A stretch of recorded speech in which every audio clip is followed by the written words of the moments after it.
Hello అన్న, మీకు just ఒక 2 మినిట్స్ టైం ఉంటే ఈ వీడియోని చూడండి. ఇందులో ఏం లేదు, మనకైతే చాలా యూజ్ఫుల్ అవుతుంది ఈ వీడియో అయితే.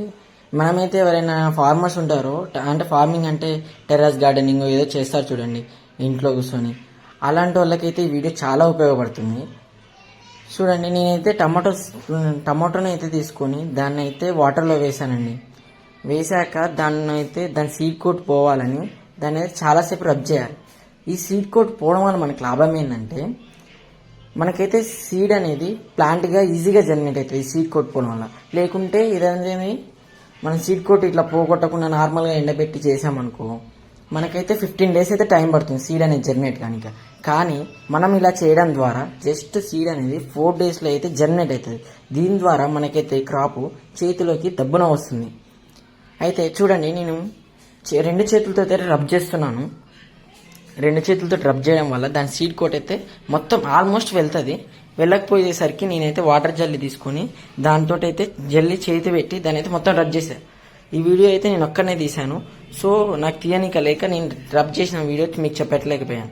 ఇదైతే నేను తీసుకుపోయి 1 day మొత్తం పేపర్ మీద వేసి ఎండబెట్టాను.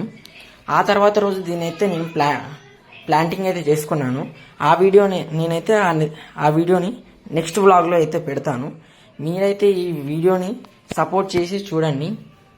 ఇదైతే పూర్తిగా చూడండి అన్న. మీకైతే నచ్చకపోతే చెప్పండి కామెంట్స్లో.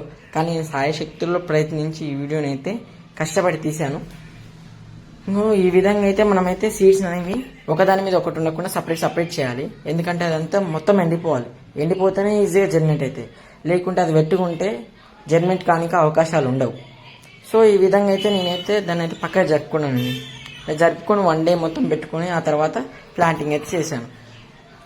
మీకు ఇలాంటి ఇన్ఫర్మేటివ్ వీడియోస్ కావాలంటే మన ఛానల్ని సపోర్ట్ చేస్తూ సబ్స్క్రైబ్ చేయండి అన్న.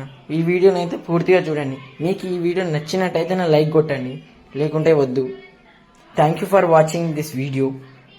Please do subscribe to our channel.